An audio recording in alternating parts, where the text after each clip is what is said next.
Most people are primarily externally driven. They do what they do because they want to impress other people. This is bad for many reasons, but here are two important ones. First, you will work on consensus ideas and on consensus career tracks. You will care a lot, much more than you realize, if other people think you're doing the right thing. This will probably prevent you from doing truly interesting work. And even if you do, someone else would have done it anyway. Second, you will usually get risk calculations wrong.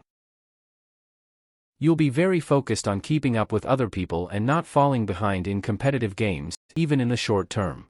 Smart people seem to be especially at risk of such externally driven behavior. Being aware of it helps, but only a little. You will likely have to work super hard to not fall in the mimetic trap. The most successful people I know are primarily internally driven. They do what they do to impress themselves and because they feel compelled to make something happen in the world.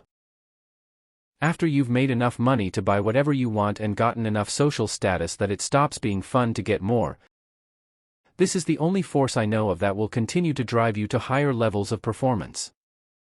This is why the question of a person's motivation is so important. It's the first thing I try to understand about someone.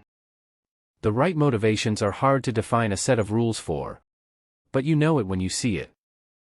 Jessica Livingston and Paul Graham are my benchmarks for this. YC was widely mocked for the first few years, and almost no one thought it would be a big success when they first started.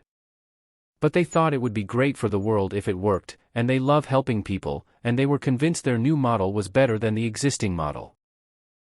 Eventually, you will define your success by performing excellent work in areas that are important to you. I'll repeat that.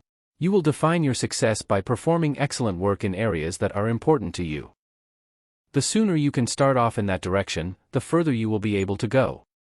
It is hard to be wildly successful at anything you aren't obsessed with.